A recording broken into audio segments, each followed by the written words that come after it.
tubawadde ebifaananyi by'omulamuzi ayitibwa omulamuzi Twiyanze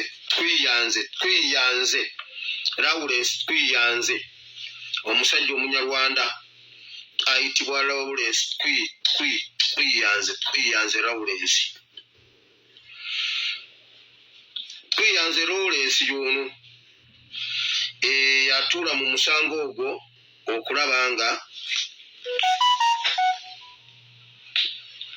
Honorable Segirinya Bayo yoyo Twiyanze oyo si muddu wataka mulwadde, oyo mukubbe ettaka oyo alina faamu mu bitundu by'Emityana eri ku ekazi nga 38.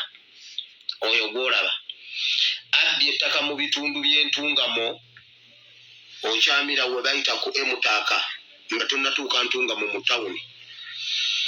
Eyo naye abbyeyo ettaka, alina eddala lye baŋŋambye nalyo abantu b'omu kitundu kya Kitembe Ntungamo nabo bakaaba ku lw'omusajja oyo. Ennamba y'oyo omusajja omulamuzi Twiyanze, nkugambye abalamuzi abanyarwanda mulimu Nzeyija oyo munyarwanda, mulimu Bigirimana bagamba mbu mufumbira, mulimu ono Twiyanze. Naye eno y'ennamba ya Twiyanze eri 0782 91 1976 0782 91 1976 y'ennamba ya Twiyanze.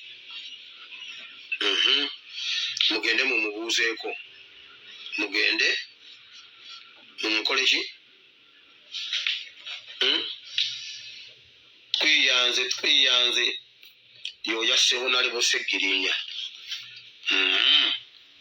Eyo nga nvuddeyo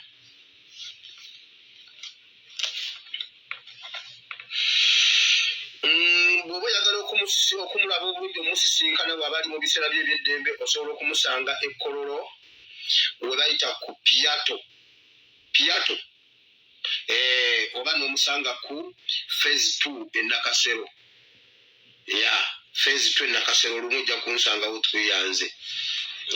Awo okolera ddiiru ze ez'omutawaana ez'Abanyarwanda. Era waliwo meeting emu gye baalimu mu kafaako aka Phase 2 akasangibwa mu bitundu by'e Nakasero awo, nga yali alina bayogera nabo. Naye abaana abaweereza awo omwana n'abawulira ng'ono omusajja agamba nti mu myaka 10 okuva kati twagala nga tewali Muganda asitula mutwe. Ekyogererawo ku Phase 2